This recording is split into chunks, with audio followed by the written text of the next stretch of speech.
Mismo, adobo, tama lang laki. Ayan mga idol, si Kasuke, no? Ang request sa atin ay adobo, tama lang laki. Siyempre, pag tamang laki, sigurado pambarangay yung mga idol. Kaya ito, tatlong kiskis mo mga idol, nakita nyo tatlong kiskis ha. Gamit natin yan ay Dickinson Flavor Knife ng FDM Quality Trading mga idol. Ating hihiwain natin, laman mga idol. Oh. Napakadulas lang mga idol.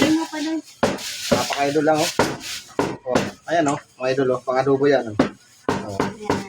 Oh. Diba? Napayan si Kasuke. Kasi ganun talaga ang kagandahan pa dito mga idol ano. Walang dikit-dikit at siyempre napakaganda ng pang-adobo cut natin mga idol. Oh. Oh, ayan, ganun lang mga idol oh. Ganun lang tayo mag-adobo.